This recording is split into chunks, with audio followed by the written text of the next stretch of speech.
Welcome to the Kill Shot MMA podcast for UFC 323. I hope you all had a happy Thanksgiving, and we are back to a excellent night of fights. If anybody on your timeline is complaining about this card, go ahead and unfollow them, leave them a nasty comment, and tell them to fuck off. Because we got a good one. We got up and down bangers. Even the fights that aren't DFS bangers, I think are some really high-level fights. Really looking forward to this card. And Monk, I'm going to be a little bit selfish here. It's my 40th birthday on Saturday night. I am celebrating 40 in style, watching some fights. I'll be at the casino as well. Gonna be a good time. How was your holiday, and how excited are you for this card, or do I have to kick you off the show? Holiday was good. Did a lot of cooking, had a day off, and got paid for it, so that's always good. No, you will not have to kick me off. This card is a banger. Like every single fight, there's something to look for. Exciting fights as well. Some DFS gold scattered throughout. So yeah, I'm looking forward to it. And happy early birthday. That's a nice Saturday night you got planned. Thank you very much. Should be a good one. Should do the intro. If you're not in DFS Army, first of all, you should be. Link in the description down below.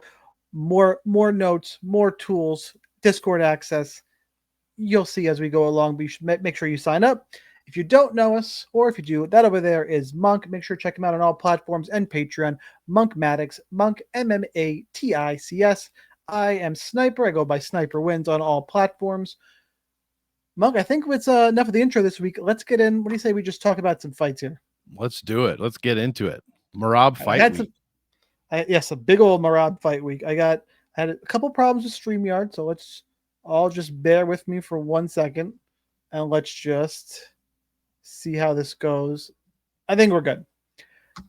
First fight of the night, it is Muhammadjon Naimov taking on Mairon Santos. Odds for this fight: Santos is minus 240. Naimov is plus 205. Your fight goes to decision is minus 170. DraftKings salaries for this one: Mairon Santos comes in at 9,100. Muhammad Naimov over at 7,100. This is one to me is weird because Muhammad Naimov in his career is hard to figure out. Like he's got wins against guys like Nathaniel Wood, who I think we can all agree is really good. And then he went to a 3-round decision against something called a Khan Awfully.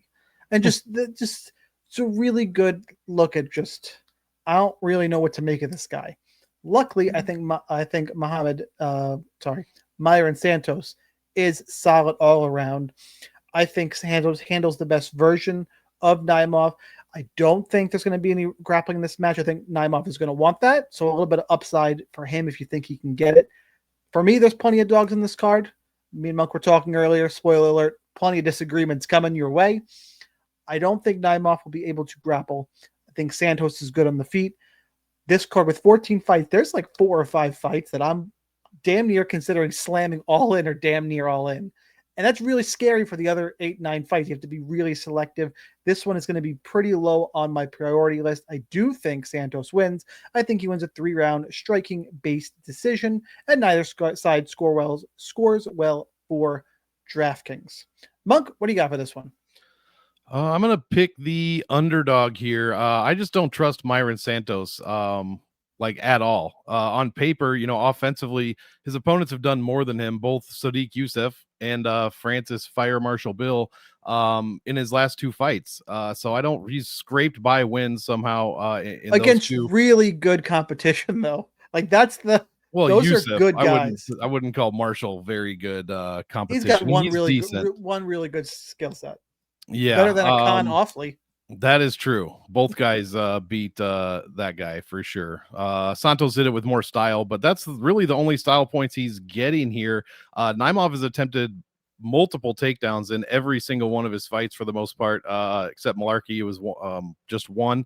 And then I believe, who's the other one? Oh, Eric Silva, who he beat in 44 seconds, was just one as well. Otherwise, it's 2, 3, 5, 9 takedown attempts is what we're looking at here from this guy, per fight.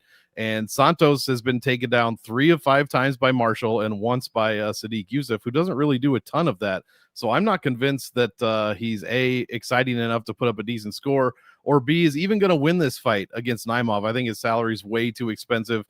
There's at least 3, maybe 4 other people in the 9K range I'd much rather roster than Mairon Santos, and I'm going to pick Naimov to win for that reason.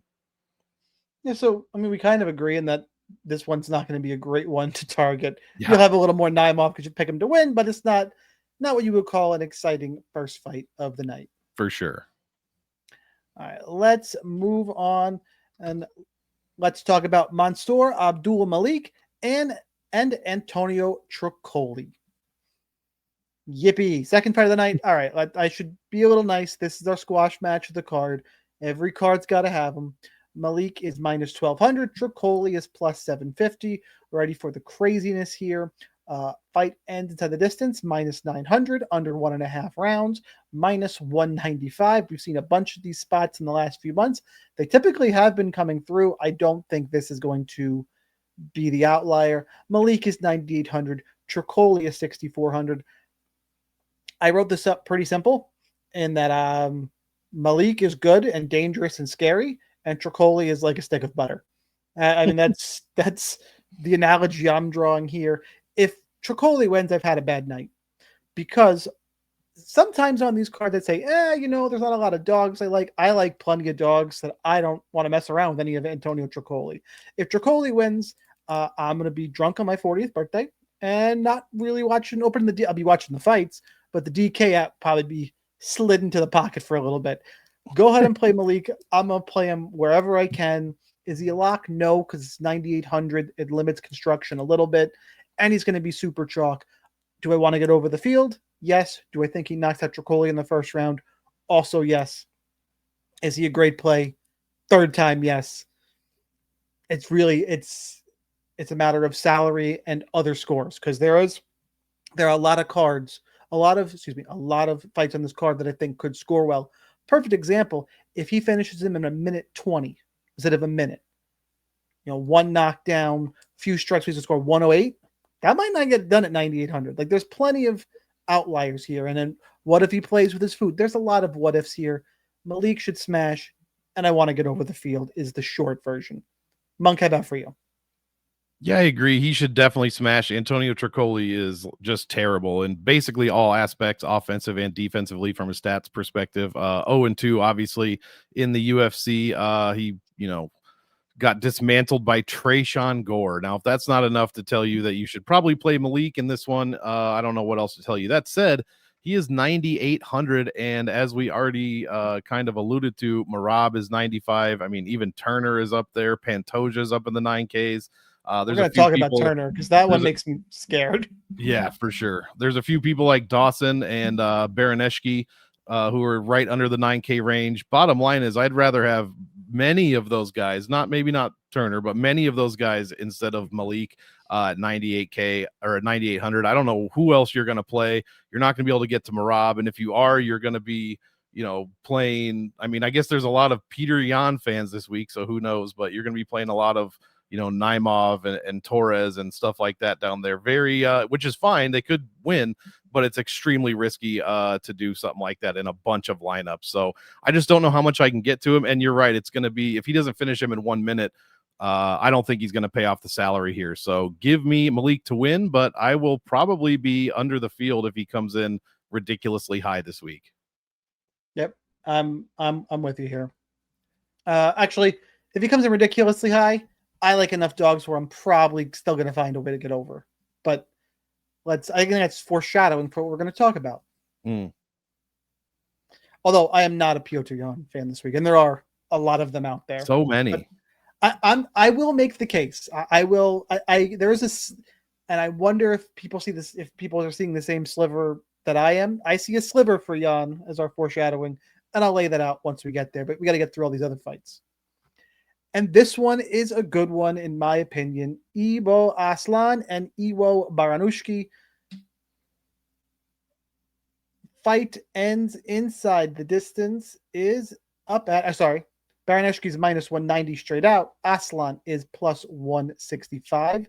Now your fight ends inside the distance prop is minus 525, about minus 190 to minus 200 for your fight ends under 1.5 rounds. That is a healthy little prop there. Baraniewski is 8,800. Aslan is 7,400. This is one of the ones I was alluding to, and there's a lot on this card. Good fights to target. This is a great fight to target. Aslan is not very good, but the one thing he has going for him is he does have big power. Like, you cannot deny that. Plenty of holes in his game. I don't think we saw the last fight against Billy Alicana was one of the worst fights you'll see. I put that more on Alicana. I don't think Baraniewski is a good prospect. He brings the fight forward. We're not going to have that problem here. I don't think. I would be surprised also because really, if that happens again, even if he wins, Aslan will get cut. Regardless, Baraniewski is going to move forward. You've seen it. You saw it on Contender Series. You've seen it on the regional tape. I expect fireworks here. I expect Baraniewski to smash. I do think he's a very good prospect and better than Aslan. But the reason why I'm willing to go all in is because if Aslan wins, he probably lands something big in the first round, and either one is going to score big. This is a 5-star fight for me. It's just shy. I think I have 2 or 3 all-ins. This is one I want to get over on both sides pretty significantly, but shy of all in. I can't jam everything in, but I see big scores here. Baraniewski, to me, is a legit prospect. Like him a bunch in this spot. Monk, how about for you? Yeah, same. I can't possibly back Ibo Aslan, Come especially after that fight against Alicana. Seriously, it was just terrible. He landed, 28 strikes the whole fight. That was it. There was nothing else. He did nothing else of any significance. Loses to Ian Kutalaba, who isn't winning a ton of fights lately. So he has, can add that to his list. He beat Rafael Sequeira, who, as we talked about last week, and we're proven right about, the worst fighter on the entire roster. And it took him 11 and a half minutes to beat Anton Trocoli, aka the Pleasure Man. So while he has finished, in fact, both guys have finished every single win that they've had. Nickname so much. I hate it. I'll always hate it. Every time. Yeah, both guys have finished every single fight that they have won. So definitely, the minus 500, 600, whatever ITD line is accurate. I'll be firmly on the case of Baraniewski here. And, he's a prospect, though. Only 6 fights as a professional, so you never know. So just play both sides, but I'll be much heavier on Iwo versus Ibo this week. There's definitely a joke to be made in there, and I am not firing all cylinders right now. It's somewhere. Flu going around. There's definitely something funny to be said in there, and I think I'm just gonna move on and talk about the next fight, which is pretty disappointing by my own standards here. Next fight up, we got Edson Barboza and Jalin Turner. Barboza is the dog at this point in his career, plus 250. Jalin Turner, minus 300. This feels a little bit wide to me, quite honestly. I can't trust either guy. And what's really fucked up is this fight is minus 400 ITD and minus 110 under 1.5 rounds. So we have to pay attention to it. I dislike that very, very much. DraftKings salaries for this one. Jalin Turner's 9,300. Edson Barboza is 6,900. I don't know how you trust either one of these guys. Both these guys have not looked good recently. Edson Barboza, it's actually a little more understandable. He is clearly at the back end of a very long and storied career. Losses against Drakkar Klose, Lerone Murphy, Bryce Mitchell, Giga Chikadze in his last 6. Wins over Quarantillo and Sadiq Youssef. Jalin Turner, on the other hand, he's lost 4 of his last 5 against Ignacio Bahamondes, Dan Hooker, Mateus Gamrot, Renato Moicano. To be fair, both guys are losing to the top of this division, so it makes sense that they're going to fight each other here. But I can't trust either one of them. I don't. Now with what I've seen from Turner, I can't trust him. Barboza at least is, unless I'm mistaken, I'm going to double check real quick. He's not getting finished other than he got knocked out late against Giga Chikadze, but Bryce hugged him. Lerone super dangerous, put a 5-round beating on him, but Barboza stayed in there, and Drakkar Klose couldn't finish him. Like, he's tough. I almost picked Edson Barboza in this fight. I actually came pretty close. That being said, I think Father Time is undefeated. wear and tear takes on your body. Jalin Turner is dangerous, is powerful. I'm going to pick Jalin Turner. I'm kind of playing this one by ear in terms of ownership. I want to see what the DFS Army ownership rankings say about it and kind of make my decision from there. It is one I can't ignore. Is it a top five-star fight? No, because there's better targets in my opinion. But you have to target it and you have to pick Turner. But I'm not going to let Barboza beat me. So kind of a little bit wishy-washy, but I'll say overweight and Turner overall is how I'm looking at this fight. Monk, how about for you? Yeah, I agree. I just don't. Weird. I love Barboza. Yeah, this week I do love Barboza, but he's been fading a little bit. I mean, all of those names that you mentioned are pretty good. Bryce Mitchell, Drakkar Close are probably a rung down. But it's the same for Turner with Moicano and Bahamondes. So you never know what to expect, especially in a Turner fight. He did take that time off. It almost felt like he was retiring. He just, after that Moicano and, whatever happened in that Moicano fight, that was crazy. You can't trust him just because of that.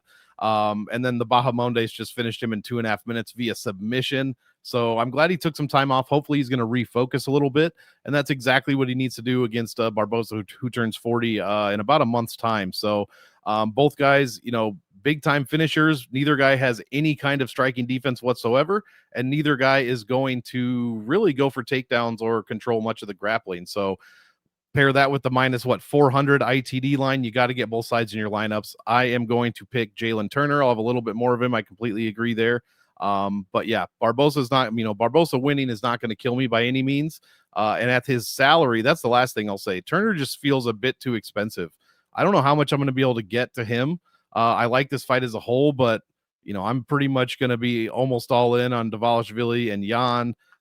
There's a couple other ones, whoever's 9K we haven't talked about, but we'll get, Pantoja.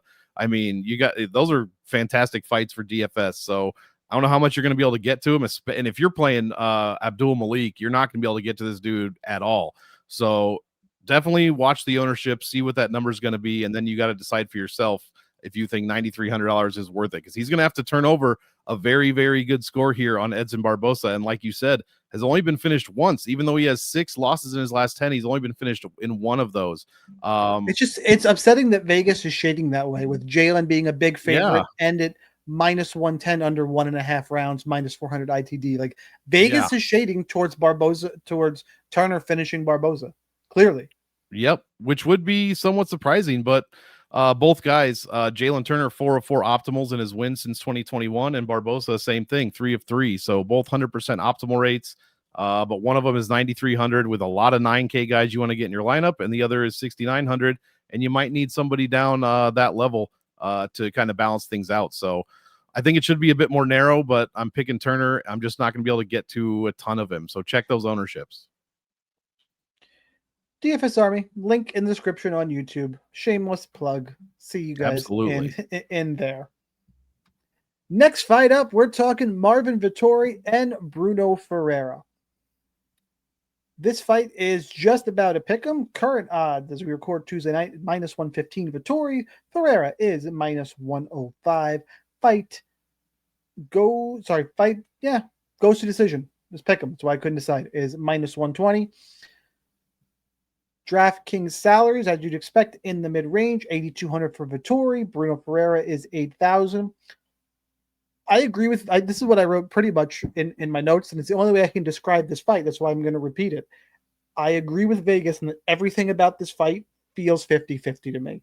I'm 50-50 who's going to win, and I'm 50-50 this fight is going to finish. That doesn't really help, but clearly I need to lean a direction because that's what we're doing on the show and break it down for DFS. I do think there's a clear DFS side.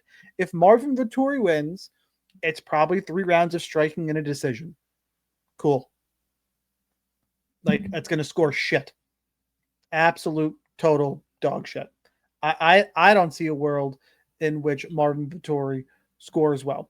And I'll be interested in the stats you give, Monk, but we got to remember that a lot of Vettori's fights are going to be skewed because he's fought 5 rounds a lot of times back.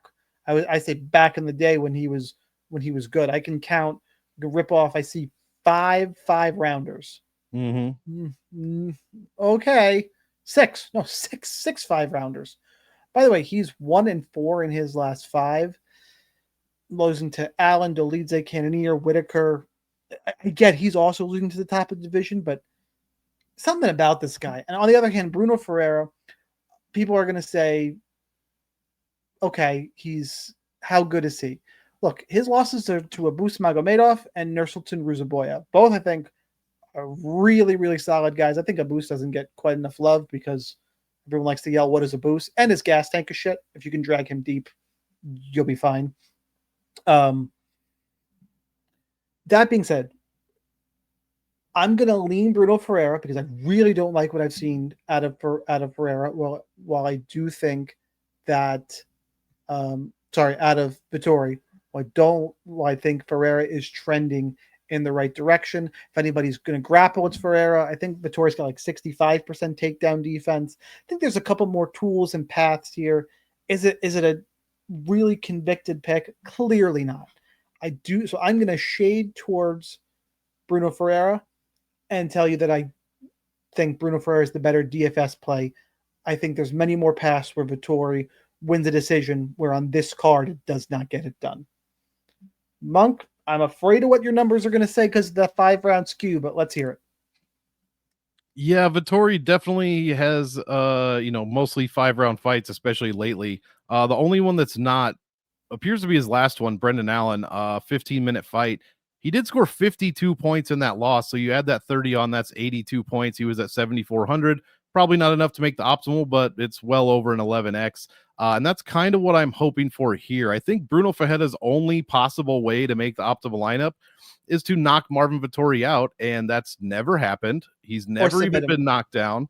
This would be the first, yeah, I mean, submission for sure, but he's never been finished ever in his entire career. And he's not like 38 years old. This dude, obviously, we're going to say this about a couple people like Moreno, possibly a few others tonight. He might be quote unquote fight old.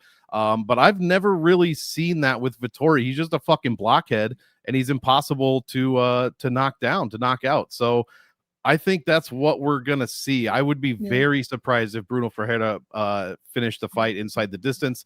I'm picking Marvin Vettori to win via decision. And at 8,200, that could be, it could be okay. If he does what he did against Brendan Allen, but wins the fight with the scores, I mean, he could put up, a 10x, and that's kind of all we're expecting here from Vettori. Because if he wins, it's probably not going to be a finish. I would be pretty surprised if either guy got finished, to be completely honest. So the other thing that I don't like is the 50-50 on the goes to decision. Obviously, from what I just said, I think it's going to go to decision. And if that's the case, I definitely favor Vettori. The problem is getting him into your lineups. At 8,200 could be easy, but it could also be a waste of a spot. If the guy's going to win and score 70 points, it's not really ideal. And I just don't see Ferreira, and I could be wrong, obviously, don't see Ferreira getting the knockdown finish over Vettori. So I don't think he scores well in a win either. So give me Vettori. I have this as a 3-star fight, but it's probably more like a 2.5-star fight. The more you talk, the more I want to be underweight to this fight. There's just so many other really good fights. We talked about a couple, and there's a bunch. We got 2 5-rounders. Like, how much you really going to fuck around here? Exactly. I mean, fuck around and find out if somebody finishes. But yeah, I mean, Ferreira's been finished in both of his losses, but Vettori's not really that fighter, especially lately. Yeah, and how did Ferreira get finished? You got subbed by early KO by Ruzaboyev. Yeah, Ruzaboyev early KO. And yeah, the last thing is Ferreira's only good win is really Gregory Rodriguez. Second is probably Dustin Stoltzfus, but he's beating Jackson McVeigh, Armin Petrosian not in the UFC, Phil Hawes not in the UFC. This is a big step up. I mean, RoboCop's a pretty big fucking win. It is. That's for sure his best win. Yeah, he caught him early, and it's hard to KO Rodriguez. I mean, we could see his thoughts in that Chidi fight, and he came back to win that one. He had a tough one with Iron Turtle. Super tough. There was a vagina on his forehead. That was crazy. Bad. If you don't know what we're talking about, go back and or go Google Gregory Rodriguez cut Chidi and Jaquani, and I hope you have a strong stomach or a bucket next to you. Not safe for work. Do not open that up. No. Boys and girls. Don't do that. Next fight up, we got Ziam and Nazim Sadykhov.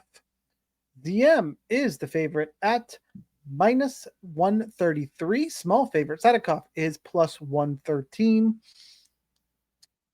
Fight goes to decision, minus 175. DraftKings salaries. Ziam is 8,300. Sadykhov is 7,900. A Monk. I think we get some value here. I'm a believer now. You beat Mike Davis the way you beat Mike Davis, I believe. Yep. I'm about for Ziam in this spot. I'm a little surprised at this line. Sadykhov is good, but he's a little bit reckless. He can be hit.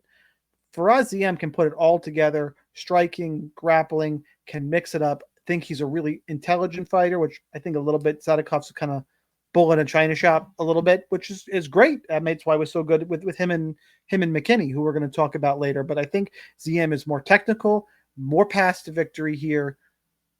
I'm a believer here. Minus 170 goes to decision. So regardless, you think you're going to have to pick one side and be over and then be under on the other based on, again, we've talked about this card, all the places you do want to play. I feel pretty confident that I'm going to be on the ZM side. I think, and that, by the way, the Sadykhov draw to Slava Claus, not aging well at all. But that's, wiki scouting. I just think what I saw from ZM in that Beast Boy fight against Mike Davis was impressive. I'm a believer in ZM. I think he gets some value here. I think it's the last time we're going to get him this cheap for a little bit. I think this guy is going to make a run here. I really like what I saw last fight. So give me ZM. I think he's fine in all formats. Because the ITD line, I think you can play him in cash games. He feels safe and has a little bit of upside. I think he's got some sneaky upside. I want to be over on ZM, and I don't think it's going to take a ton. So I do like him in this spot. Monk, how about for you? Yeah, I agree. The only path to victory here for Sadykhov is obviously his wrestling, but he's only attempted one takedown in his last two fights. Now, they were both finishes. It was only 14 minutes total between them. The concerning one is the Borshev one, where he, 4 of 7 and just took a draw there. Couldn't even capitalize on. I mean, Borshev has 0 negative takedown defense, and this dude couldn't get it done that way. Did beat McKinney, dragged him into the second round, it looks like. But other than that, he's not really attempting. And for what it's worth, I know people don't like the crybaby stuff. Got away with a pretty ridiculous fence grab in that fight. Yeah. I don't know if you remember. That was bad. Absolutely. That was not. It was super, super bad. But that's the only fight, the Borshev fight, where he's even attempted more than one takedown. Was Jason Herzog the referee for that fight? Probably. That's probably why he's being investigated, to be honest. I don't think it was that fight. No, it's probably several others. I'd be interested to see if he's reffing this week. Yeah, yeah. I don't know. Everybody's making a big deal of it. We'll see if he comes back for the end of the year. But yeah, I mean, Ziam is the one attempting more takedowns than Sadykhov. He went 4 of 7 against Mike freaking Davis. Fantastic. 4 of 4 against Frivola. Puelas took him down a bunch of times, but can't do anything else whatsoever. Figlak took him down a couple of times, but he also won that fight.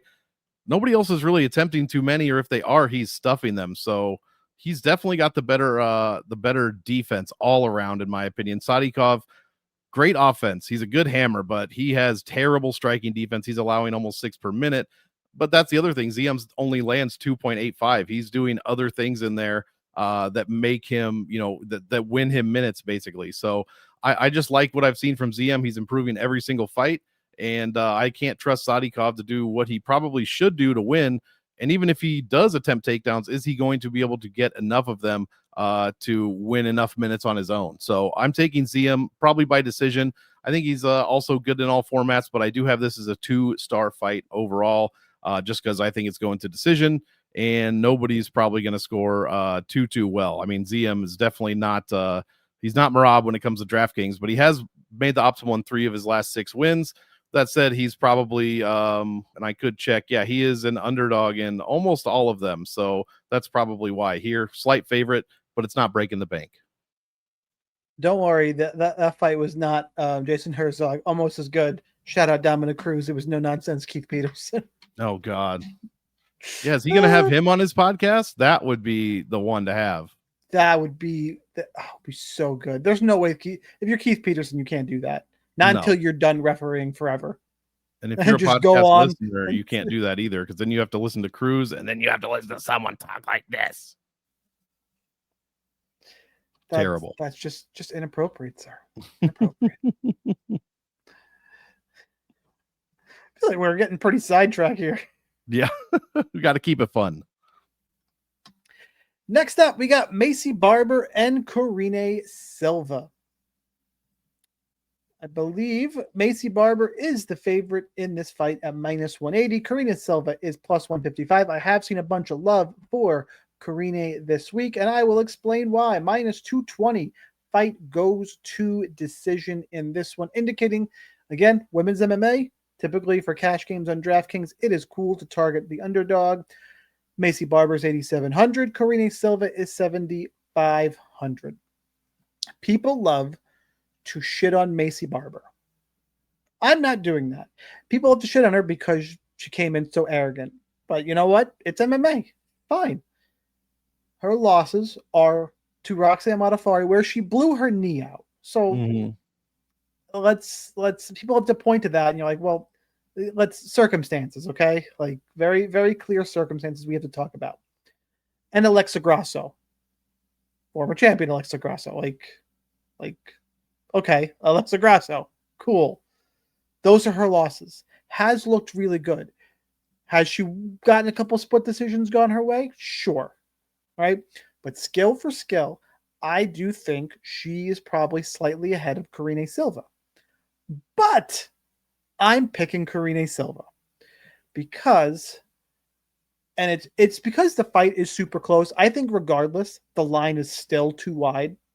But what really drags us down for me, like if Maycee Barber was healthy, has been active, I'd probably line it about -130, 140 Barber. I like Karine Silva a bunch. I think the line is too wide, especially considering Maycee Barber has had some ridiculous health struggles the last year. Hospitalization. How much is she training? Like, I won't go through in the podcast, but stuff that I believe is going to significantly impact her in the cage. And if I'm wrong, I'm wrong. Fine. All of that aside, the path for her to score well on DraftKings at this salary is super low. Not going to fuck around with it. So I'm leaning Karine Silva anyway, but even if you're going to pick Barber, you should understand that I don't see a way she scores very well. She's not going to get a finish. I don't think she's going to out-grapple Karine and lay on her. I think it's super close on the feet. Barber probably wins there. I think Karine Silva is a little more physical, and it's just going to be more durable and kind of outlast Barber. Really close fight, but the intangibles to me, I got to lean Silva's way. And regardless, to reiterate, she's the only one worthwhile on DraftKings, all that other stuff aside. So, Monk, how about for you? Yeah, I like Barber to win, but I have this as a 2-star fight. I'm not really looking forward to, throwing either of them in there. Silva did score well at first. I mean, 104, 98, 122 made the optimal lineup in all, 3 of those fights, it looks like, but they were against Marita Moroz, Ketlin Souza, and Poliana Botello. Ever since she stepped up a little bit, taking on De Silva, she ended up winning that fight 84 points. The loss to Araujo, if you think she won that, 68 points. And Barboza, she won and scored 67. The other worrisome thing is the only 2 people that have really attempted to, take her down were Barboza and Araujo. And, the Barboza fight could have gone either way. It was extremely close. And then Araujo, got the win in that one. Barber's attempting a ton of takedowns. I mean, 4 for 4 against Sermonara, 2 for 2 against Lee, 4 against De La Rosa, 6 attempts against Miranda Maverick. And she got the win there. So you would think coming in that Silva just has this huge takedown advantage, but it's not really that huge. And the control time isn't a ton either at just 51%. What she does have is terrible striking defense, just god awful, or striking offense, excuse me, just terrible. And Barber only allows 2.9 per minute at a 55% defense, lands takedowns of her own. And I just think has more pressure than Karine Silva has. Both of them have terrible takedown defenses. So if either one of them goes for takedowns, expect them to land. Barber's is terrible at 54%. And you look over at Karine Silva, 11% takedown defense, just abysmal. I don't know what else to call it. So there's definite holes in each woman's game here. But I'm going with Barber. I just don't like what I saw in Karine Silva in her last 2 fights. And Barber's not beating any world beaters. Like you could have said she lost that Miranda Maverick fight. That's probably your best win out of her last, I don't know, 6 fights since the Grasso win. So I just, there's too many unanswered questions here. I got this as a 2-star fight, and I'll be looking elsewhere. But either way, I don't, 8,700 is a lot for Barber, and I don't think Silva is going to score well even at 75. So I'm just going to kind of avoid this one as a whole. Yeah, so we disagree, but we kind of agree. Exactly. It's like the second time it's happened, so that's fine. Terrance McKinney, Chris Duncan, circle this one. DraftKings Gold, love it. I'm a Terrance McKinney fan. Let me do the intro, and we're going to talk about this a little bit more. Duncan's the favorite, -160. McKinney, +140. Fight ends inside the distance. You know it's a big one. -1,200. Under 1.5 rounds, -340. Terrance McKinney's a goddamn wild man. He's going to cost you 7,600. Chris Duncan is 8,600. Okay. Why do I love Terrance McKinney? Okay. Because he fights like everyone wants their fighters to fight. This dude, by the way, has had 1, 2, 3, 4, 6, 8, 9, 11 UFC fights. 11. And you know what? He's not done anytime soon. He could lose his next 3. He's probably going to get a new contract. Mm-hmm. Because, and I don't disagree with it. He has never seen a third round, has only seen a second round like 3 times. The dude, and his losses, by the way, Sadykhov, I have issues with that one, but Ribovich, we know how good he is. Ishmael Bonfim, I don't think Drew Dober is a great loss, and then Woodson on the Contender Series. Like, the dude is very, very talented. People forget that because he fights like a crazy person. He can grapple, he can strike, he moves forward, he brings action. Is he going to be a world champion? Probably not. Is he going to be top 10? Also probably not. But as long as he can do this, like, sign me up. If you're hating on Terrance McKinney, I don't know what to tell you. Like, he seems like a fun dude. He plays a social media game. He's personable. He goes out there. He throws hands. He brings violence. He's a fun UFC fighter. Not everybody needs to be fucking Sean O'Malley or Dan Hooker or probably pretty close to Dan Hooker actually. Yeah, but you get my point here. In terms of this fight, I'm gonna pick Terrance McKinney because until you're in those type of firefights, like, he brings something different against these fucking guys. Either one of these guys can get a 60-second bonus. Yeah, Chris Duncan has looked pretty good. Split decision wins going back against Omar Morales. Decision win against Yanal Ashmouz. Finished Jordan Vucinic. Finished Blachowicz. Decision win against Mateusz Rebecki. No great names on there. Rebecki brings a little bit of pressure. It's just, do I think Duncan is going to thrive in some of this chaos? I think not. But let's be crystal fucking clear, going back to everything I just said. This fight is so goddamn variant. I was probably going to pick the underdog anyway. Like, I was just throwing up -110 on both sides. And I think it's -160 because people just don't like to play McKinney because they see that crazy style and forget how good he is too. Like, he's not doing this, and yeah, he fights like a wild man. He's not he's a good mixed martial artist. And people forget that. And that drives me a little bit crazy, clearly, based on this rant you're hearing. But regardless, don't play it in cash. All the fuck in GPPs. I want every bit of this fight. If for some reason there's an eye poker doesn't score well, I didn't hit the optimal. I'm going to be over on both guys. I'll be more over on McKinney. Just play it. And if I'm wrong, well, again, I'll be drunk enjoying my 40th. But how does this one at these prices not end up on the optimal, Monk? Yeah, I don't know. I got this as a definite 5-star fight, 8,600, 7,600. You have to play it. Normally I'd be leaning with you here in Terrance McKinney, but because Chris Duncan gives up a ton of volume, almost 4.5 strikes a minute, but McKinney's lack of chin kind of balances that out a little bit. I've just been extra impressed with Chris Duncan actually in his past 2 fights. That Rebecki win, even the Vucinic win, he was a plus almost 250 underdog to Vucinic, who was not in the UFC after that, and he dismantled this guy in 8.5 minutes, pretty much completely unexpected. And then Rumbeschki, who brings a ton of pressure, hits hard as fuck, has wrestling, exactly the same things that McKinney does. Duncan, walked through a bunch of that at a plus 200 underdog and got the win on an extremely tough fighter, in my opinion, in Rumbeschki. So that's kind of what I'm looking for. And Duncan hasn't been knocked down since his DWCS fight against Borshev, actually, who also is a guy who has very good striking, hits hard as shit. McKinney, he wins by taking people down, not getting hit. That is how he wins. Chris Duncan, 50% takedown defense, but he's controlling 81% of the grappling time, so he's not on his back for very long. He's only been subbed, I believe, one time, and that would have been against Manny Torres, who's just a fucking psycho in there. It might be more psycho than even Terrance McKinney is. So I am leaning Chris Duncan even in this all-in fight. Mostly, I think those two wins for Duncan are better than almost any win. You could say maybe any win that Terrance McKinney's had. I mean, he beat Ziam, probably the best name on the list, but that was before Ziam. That was before Ziam took his UFC break or was asked not to come back for a while, and it was a completely different fighter back then. Otherwise, he's beating Money Mike Breeden, Ghost Pepper Gonzalez, Mike Murat, Damir Hadzovic, and Slava Claus. Like, those are just terrible names, and none of those guys can really do much in the way of wrestling. So at least against they didn't in that fight. So I've got to go with Chris Duncan here. Both guys have just dog shit defense, get hit way too much, and anything could happen here. So be over on both sides. I'm just going to be a little bit more over on Chris Duncan in this one. Fair enough. I mean, I think semantics here. Just fucking play this fight is kind of for sure the short version.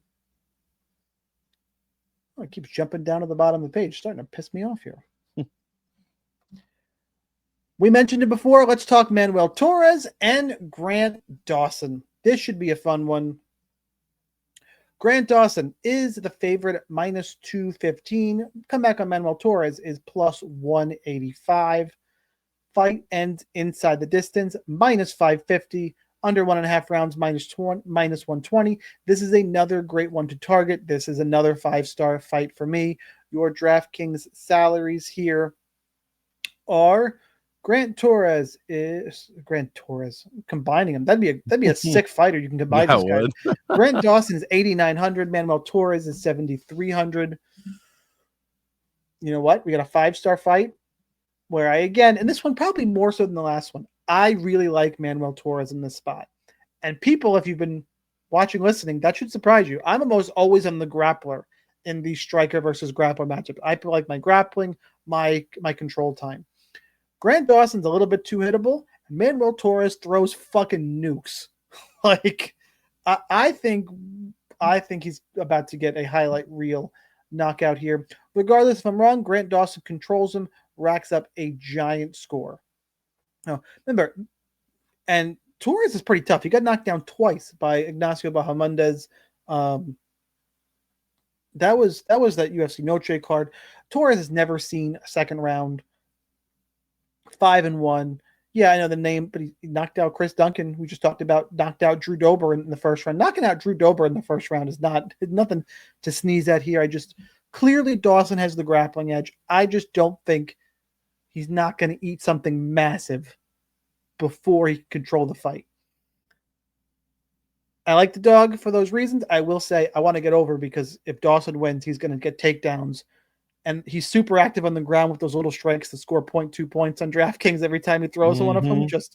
This is just points, but I'll lean towards the underdog. And I don't know. This is probably it's probably too chalky at that minus 500 ITD number. But if it was kill shot eligible, I'd take Manuel Torres because I just think he's going to land something massive. And we saw Bobby King, who's not. Look, we all love Bobby King Green. Does he have nukes in his hands? No. Did he flatline Grant Dawson, one of the biggest upsets of the year last year? Main event upsets? Yes. If he did that to him, and I think Manuel Torres is better and can get back to his feet, just look out. I like Manuel Torres clearly. Monk, how about for you? Yeah, there's not. I mean, I could go into a bunch of stats and tell you who's going to win and why, but this is really just a race. It's can Manuel Torres knock out Grant Dawson before he gets taken down? That's the entire fight breakdown. So definitely play both sides. I got 5 stars on this one. That King Green one was definitely fluky. But Torres, there's no reason Torres couldn't do the same thing. But if he doesn't, there's no reason Torres isn't going to get taken down and controlled for 14 to 15 minutes. And Grant Dawson scores 165 points on him. So either way, I think this one has to be in your lineup. The winner is going to score extremely well no matter what happens.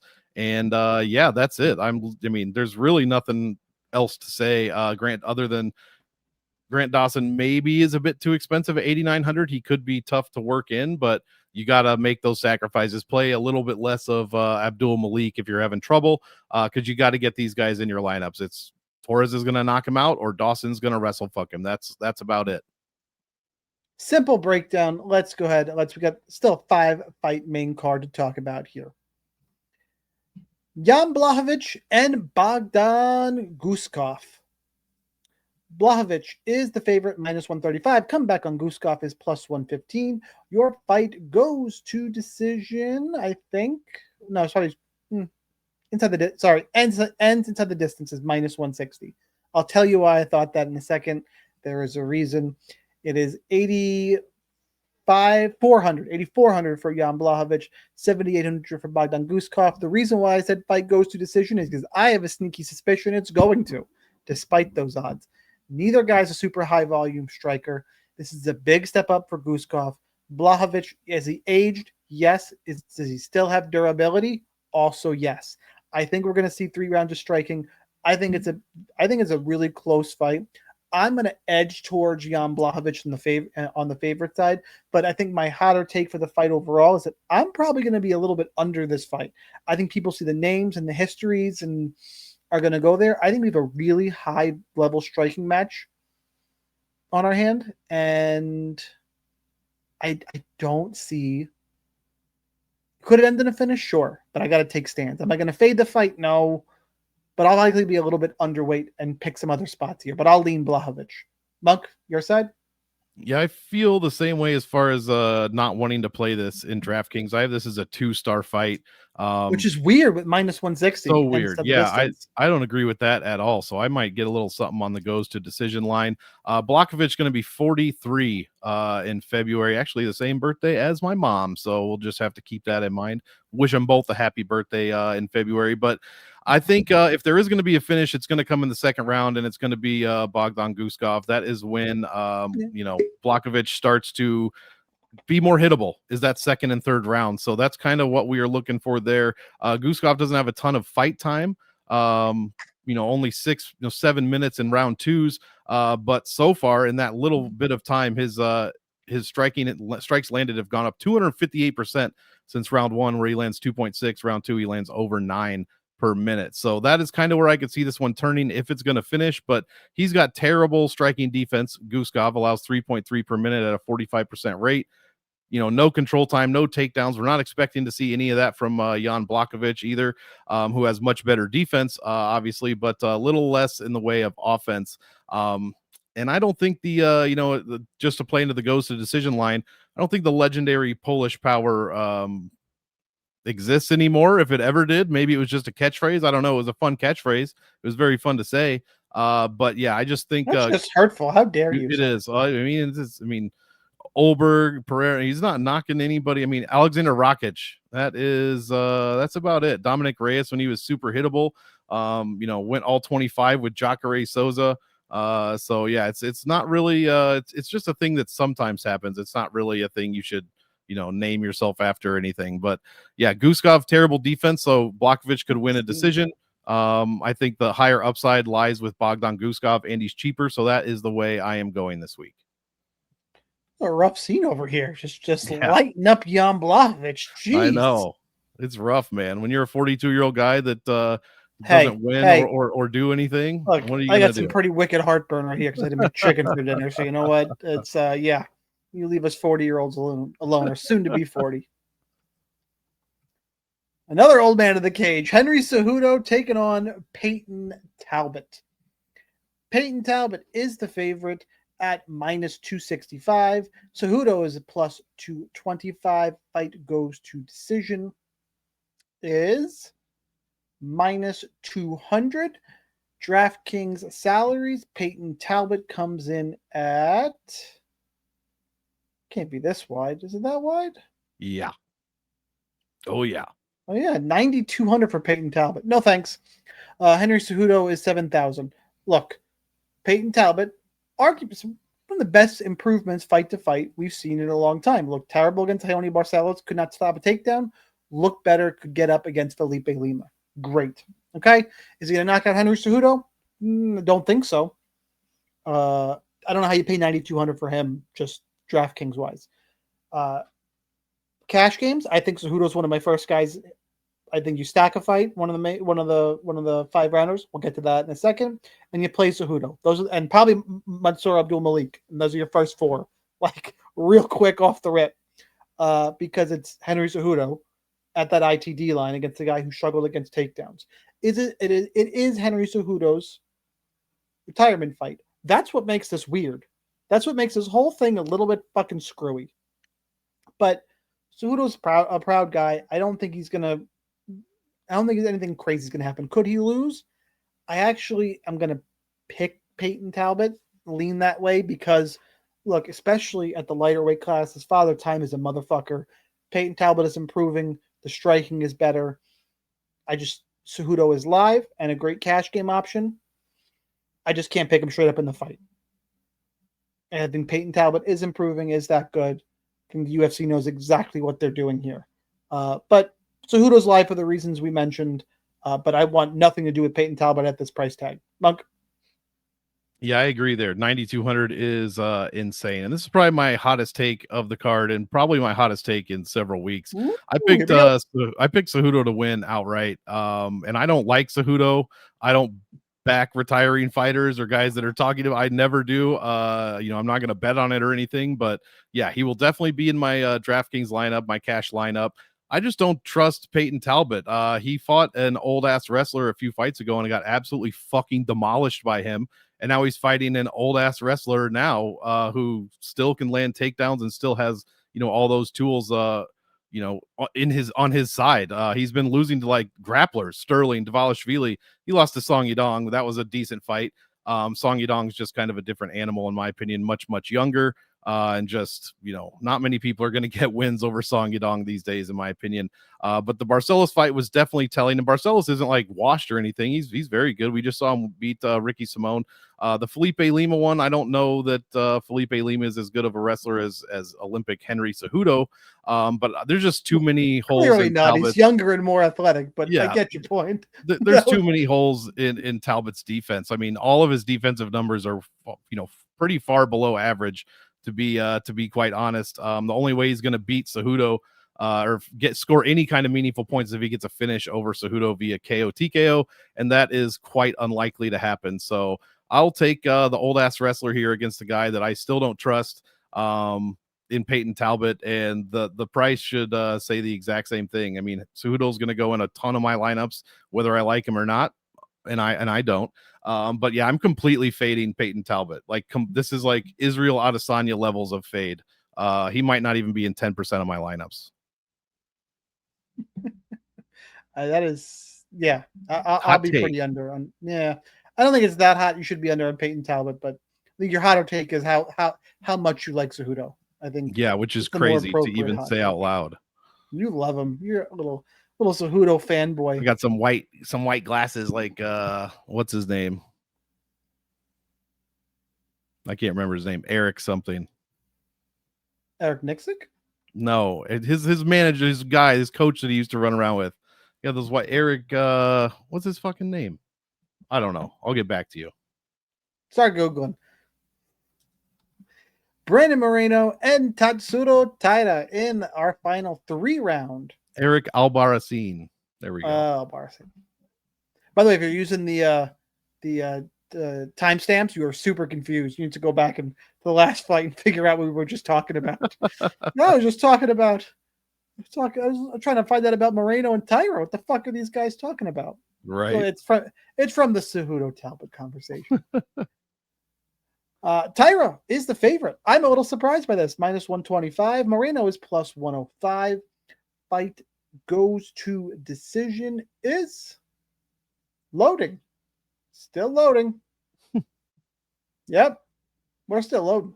All right. In the meantime, I'm going to jump Minus over while that loads. 300 is what I have. I'll be more than happy to share it when officially when it comes back up. In the meantime, I can tell you that Tatsuro Taira is 8,500 on DK. Moreno is 7,700. I'm going to give this the good old refresh here. Open up the prop bets. There we go. Minus 300. God damn it. That's annoying. Yeah, Monk is right. Minus 300. Fight goes to decision. One of the highest level fights on the card. One of the worst DFS fights on the card. Like, this is my 1-star fight. I don't think Taira's going to rinse and repeat takedown Moreno. That's the only path here, is that he gets the takedown. Moreno pops up, and they score those DC Matt returns as takedowns. Outside of that, I don't know how this one scores well, but a really fun fight. I'm a little surprised Moreno's the dog here, getting shit on this much by Vegas. I mean, he looked good against Ursig, Albazi. I don't know. The guy is a former champion, fighting at the very, very top level. And on the other side, you got Taira, who, he's handled every test so far, but his biggest test has been, is a split decision loss to Brandon Royval, where he got taken down plenty, and then he dominated Young Sung Park. Like, Brandon Moreno is really fucking good. Like, I don't know how else to put it here. Close fight. Is Taira good? Yes. This is, like I said, great high-level fight. But I think Moreno keeps it standing, and I think he's a little bit trickier on the outside. Not a ton of value from either guy. I don't think it scores well. I'll lean towards Moreno. And just to reiterate one more time, much better fight to watch than play on DraftKings. Monk? Yeah, for sure. This is another 2-star fight for me. Not really going to be focused on this one, even though the salaries are very, very good at 85 and 77. Moreno just doesn't do much offensively for the most part. He wins via decision a lot. He wins via cardio, attrition, or attritional damage overall, basically. And just kind of depends on everybody else not being able to keep up. I don't think that's going to be the case with Tatsuro Taira. Yeah, he took that L to Brandon Royval. 25-minute split decision, but nobody really fights like Brandon Royval unless, it's Josh Van or something. But Royval is an extremely unique fighter on this roster for sure. And yeah, he got taken down 3 times, but he also took Royval down 6 of 15, controlled him for almost half the fucking fight. Got outstruck and got hit with those bigger shots, as you would expect, because it's Brandon Royval. Moreno, takes the L to Royval as well, lands some takedowns, gets taken down. Not nearly as much control time, but does land a few more strikes in that one. But I think Royval is a bit more polished now than he was at 23, something like that. I guess early 24. So I think he's one of those guys that improves in every fight, just like Tatsuro Taira. I didn't trust much in the way of Ursig or Albazi, so I'm not really sure how I think about those wins. While they're good wins, Taira's, young up and comer. He's improving every single fight. And the only hole is he hasn't fought those big names like Brandon Moreno has. He hasn't proven himself, but he shouldn't have had to yet. They're actually building this guy like they fucking should, whereas they don't do that for all prospects, probably not even half the prospects in the UFC. So this is exactly the steps that Taira needs to be taking. It's just the fact that he's unproven because of who he is fighting. So, but everyone he has fought, I mean, we've seen finishes everywhere except Edgar Chairez, Carlos Candelario, and he still handled those guys pretty easily. Like I said, Royval, extremely unique skill set for the most part. I just don't know, man. I got to lean Tatsuro Taira to get the win here. A huge win. If he gets this one, he's going to be right in the talks for number 1 contender fight. So I like Taira by decision, and I hate this fight for DraftKings. Yeah, I think that's really the overall right answer here is pretty clear. Mm-hmm. Co-main event of the evening for the UFC flyweight title, one of the most underappreciated champions on the roster, Alexandre Pantoja, taking on Joshua Van. Pantoja is the favorite at minus 225. Van is plus 190. Fight ends inside the distance is minus 200. That's why this is not the fight you should be stacking in cash games. Clearly, it's the main event with Merab in it. Your DraftKings salaries for this one: Pantoja comes in at 9,000, Van at 7,200. I think this is a close fight. I think this is one that I both like. There's 4 fights I want almost all in on. This is one of them. Like, Pantoja is either going to get takedowns. This is Pantoja early, Van late, and Pantoja dominate, put up a big score. If the fight gets late, I do think if Van can stop takedowns or get up, I think you can wear out Pantoja. Pantoja keeps moving forward, but it's not. He slows down. He gets labored. Van does not. Van's cardio is a fucking menacing weapon. We've seen it before. 5 rounds, I think, clearly benefits him. To me, again, I think it's Pantoja early, Van late. It's all about the Joshua Van takedown defense in this fight. Brandon Royval didn't take him down. He had over 200 strikes in that fight. He was taken down 4 times by Ray Tesora, but again, when he gets taken down, he gets back up and he makes you work for it, and it just drains the cardio. So that's how, in terms of handicapping, how I think the fight plays out. More importantly, I want all of this fight, because I'm either wrong and Pantoja is going to get to him early, which is possible, or control the grappling and put up a big score, or I'm right and Van puts up a giant score over 5 rounds with his volume. I'm hard pressed to not see this one put up a big number. So this is a 5-star fight where I'm going to lean towards, even though I do think Pantoja is one of the most underappreciated champions on the roster, I think we finally hear and new on Saturday night. And Josh Van gets his hand raised, and kind of the UFC could use him as a star right now. Like, Pantoja's great, doesn't have that star power that I think Josh Van has. That's just an aside. Clearly nothing for the handicapping of a fight, but somewhere secretly Dana and Mick and Sean want Josh Van to win this fight. Monk, how about for you? Yeah, probably. Probably right about that. I think I guess I'm one of the few that think grappling is actually exciting. Like, I'm like the only guy anymore. Wait. You know I love me grappling. Hang on. Oh no, but I didn't mean you. I didn't mean you, but like, people hating on Pantoja, people fucking hate Merab Dvalishvili. And I personally don't understand. It's like they need to see 2 cavemen just swinging around back and forth to actually be able to enjoy something, which I get it, but at the same time, it doesn't make a whole lot of sense. It is MMA. Go watch boxing if you want to watch that shit. Yeah. You got to defend takedowns. And that's exactly what Josh Van is going to have to do. And he has not been very successful at that. Royval attempted none. Silva, I mean, he stopped 5 of them. But it seems like no one at Ray Soria, that's what I was looking for. 4 of 21, which doesn't sound much, still gives him an 81% takedown defense. But you look at the numbers in that fight, and Ray Soria did, I think he scored more DraftKings points than Josh Van in that one. 42 to 38. Yeah. So Ray freaking Soria scored more points than Josh Van did. What is Alejandro Pantoja going to do to this guy? I mean, if he doesn't get, and we know Josh Van doesn't throw a ton in the first round. It's all second round mostly, and then some in that third round as well. This is the first time he's even going to touch 20 minutes.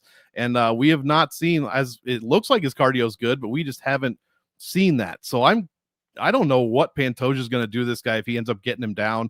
Royval fight was close, but he still took him down 8 times, controlled him for almost 16 minutes, 9 against Urseg, 3 against Asakura, 3 against Kaikara France. This is what he does over and over and over again. Yes, he looked tired in that Royval fight. Yes, he kind of looks tired in a couple of those fights. But what always fucking happens is he gets the job done. He finishes the fight, or he gets all 25 minutes and just gets his hand raised. So I don't know, man. I got to stick with Pantoja here. While the UFC probably does want Joshua Van because he is exciting, I don't know, if he's much. And this is the kind of guys they want. They want guys with 0 personality that are just exciting in the cage to win. So then they don't have to pay him a ton of money or expect that they're going to ask for a ton of stuff, because that's just, there's no more Conor McGregors. There's no more John Joneses. And Joshua Van fits that mold perfectly. So I get why they would want him to win. I just think Pantoja is nowhere near being done. He's one of, if Dvalishvili wasn't on this card, he'd be the greatest DraftKings scorer on the card by a fucking mile. And he gets another 25 minutes to do exactly what he wants to a guy that can't stop takedowns against middling flyweights. And Pantoja's the best at that. So give me Pantoja. I think he's even got a chance to submit Joshua Van early. And we'll just have to see what happens if this gets into the 3rd, 4th, 5th round. But I think Pantoja is going to be good here. Love his salary this week at $9K. And yeah, I like him in all formats. Joshua Van landed over 200 strikes in a 3-round fight, just for what it's worth. Let's give the guys flowers a little bit. Yeah, against the guy that has no defense in Brandon Royval. It's going to be a firefight. I don't think Pantoja's got a ton. He landed 59 against Ray Saruya total. 67 against Charles Johnson, where he looked like dog shit in the 3rd round. I get it. I think it's a little bit closer than you are indicating, but we will see. We will see come Saturday night. Why Friday? It's just night? weird that not you, but people were always like, Pantoja, oh my God, he could be the GOAT if he gets a couple more wins. Then Joshua Van beats Brandon Royval in a great fight. But now it's like Joshua Van's going to be the champ. Like, you guys were just calling this fucking guy the GOAT of flyweight, and now you're just writing him off like that. I don't understand. But then again, everybody's calling Tom Aspinall a pussy for getting cheated, and nothing makes sense. Up is down, left is right. The overreaction culture we live in is just it's crazy. What's the last thing I just saw? That is the thing, and I must overreact to it and get crazy. Clicks and say something stupid. Exactly. Fucking bunch of bitches. I should stop. I'm gonna get canceled. I'm 40 and I ain't got time for some of the bullshit. We're 40. We don't care about getting canceled anymore, right? I really could care less. I have to watch myself in public. Mostly just for funsies. And to be fair, I should not get political, but to be fair, I pick on both sides because it's fun. Exactly. But I'm gonna get my ass beat one day. Oh well. What the hell are they talking about? Oh yeah, it's main event time. Yes. Merab, the Machine Dvalishvili taking on Piotr. I need people who are down and ruin my legacy, Jan. That's his nickname, right? That's totally his nickname. Yep. The UFC, the future of the UFC landscape drastically shifted that day. Wild. Oh, anyway, Dvalishvili is minus 415. Jan is plus 315. It is the rematch. It is clear. Fight goes to decision. Minus 375. I am pretty. Actually, sorry, let me finish. Dvalishvili's 9,500. Jan is 6,700. I've said many times, do not expect the rematch to go the same way as the first fight. It is the quintessential mistake people make. That said, in this case, I don't see how this doesn't go the same exact way because it's how all of Merab's fights go. I don't think Piotr Jan's made enough improvements to do that. Sean O'Malley said someone's just got to catch him. Sure, is that possible? Yeah, Jan's got good boxing. Can he catch him? Yeah, we've seen Dvalishvili hit, but I'm not going to bank on that. The one thing I will say, I said in the open, the foreshadowing, I'll make the case. And we've seen it everywhere. Merab going to defend again, right? What is this, his 5th defense of the year? 4th? 5th? 4th. This will be his 4th, yeah. 4th. Brain. So we see it everywhere and just total brain fart. That schedule, especially as a champion, I know Merab is inhuman. That's got to wear on you somewhere, man. Just somewhere. You've heard time and time again, champion after champion, talk about the stress of being the UFC champion and what that does to your schedule and how this guy fucking trains anyway. If it's anything, it's that combination of stuff going out and Merab just having an off night. It's not, I mean, it happens to athletes all the time. Like, Shohei Ohtani will go out and strike out 4 times and get shelled on the mound. Like, it can happen. High-level athletes happens to everybody. Greatest three-point shooter will go out there and go 0 for 9. And those outside factors can start to get to you. That's the only case I have for Piotr Jan. Do I think it's a viable case? Sure. I'm not going to bet that way. I think Merab wins. I think it's more the same. But for that reason, I'm going to be all in on this fight. This is an all-in fight. I'm going to take field weight Jan and just pile up the rest of Merab. This is a stack in cash games. It is a get a ton of it. And unless Merab's eyes get raked here, or we get a accidental foul. Can you imagine if in no contest or DQ, Jan knees Merab in the fucking head? Can you imagine? Tom Aspinall would probably like that and get everybody off his back. Aljamain Sterling would have flashbacks. Yeah. So yeah, that's how I'm approaching this one. Give me Merab. Monk, what are you thinking for the rematch? Yeah, Marab. This is a 5-star fight for sure. I'll probably stack a little bit. I don't know. I might in cash. I gotta look. I did build one earlier. You Seemed to must work. stack in cash. Seemed to work without it. I mean, he did score 40 points in his last one, 6,700. That's probably a smart call. But I got him I got Jan as like a GPP, maybe even a fade. I put GPP fade on there just because Rob just dismantled him last time. It was ridiculous. The win over Song Yudong is good. Great rebound win. I think Song Yudong is extremely talented. But the Figueiredo win and the Marcus McGee win really don't do a lot for me. I know the Marcus McGee, he's on his starting a streak again, but I mean, and I like him. I just don't think, none of those guys are even close to what Merab is doing, especially this year with, even going into last year. So Hudo O'Malley twice, Nurmagomedov, Corey Sandhagen, just dismantling anybody that crosses his path. And let's be probably quite honest, the only reason Peter Yan's getting this rematch is because Merab has beaten everyone.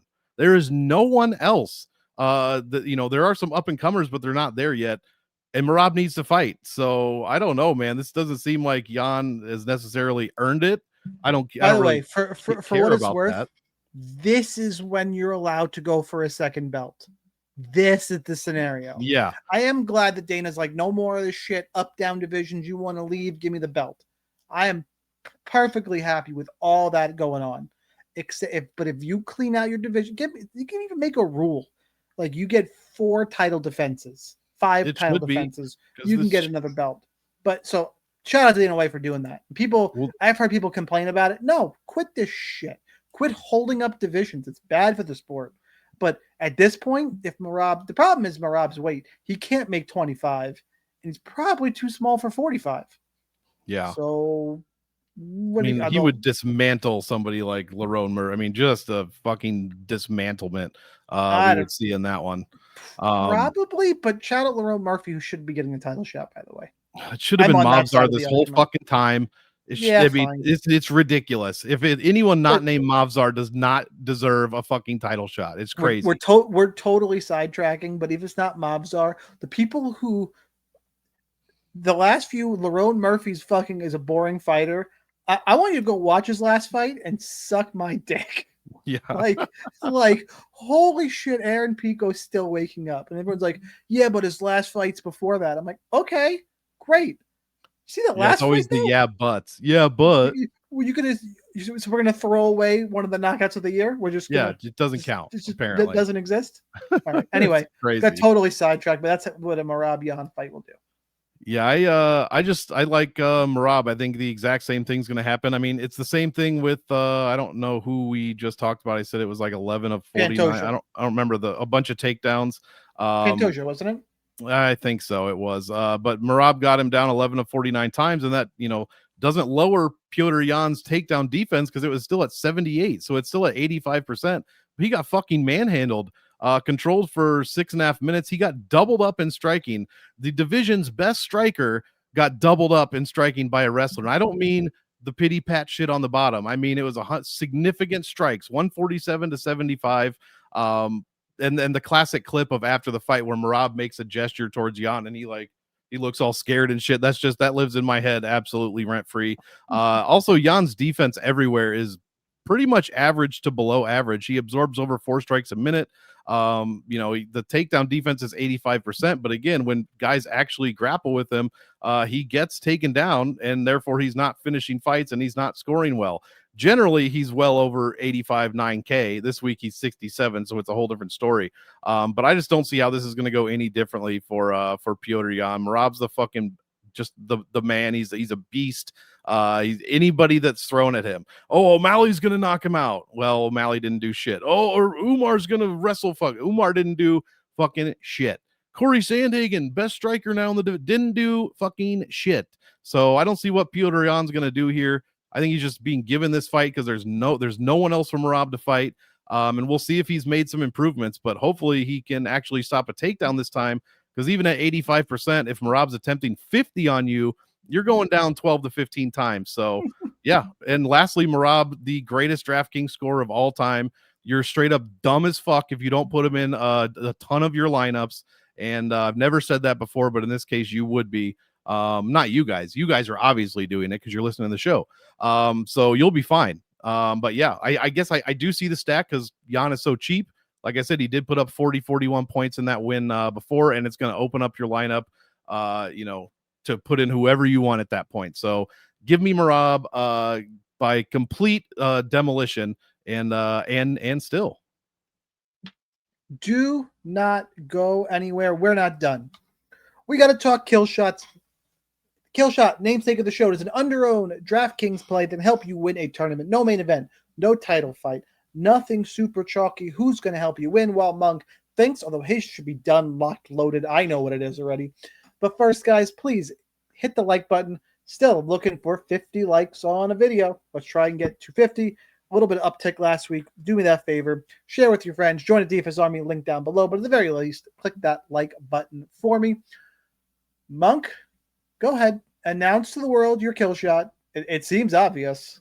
I know, and I picked a different one, actually, when I was doing my list. I had ended up picking Guskov, but, fuck it. I just changed it live.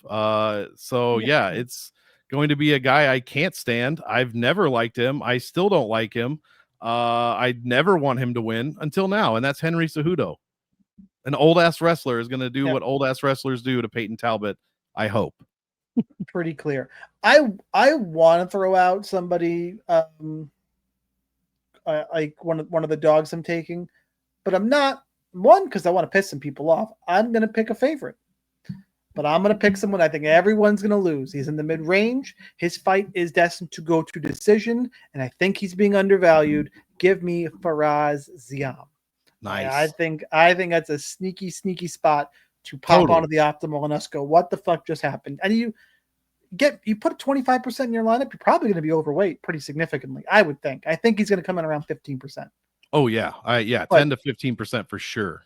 That I'll wait for the DFS Army projections, and I will make sure to get overweight on Faraz Ziam as my kill shot. Monk, anything else before we get out of here?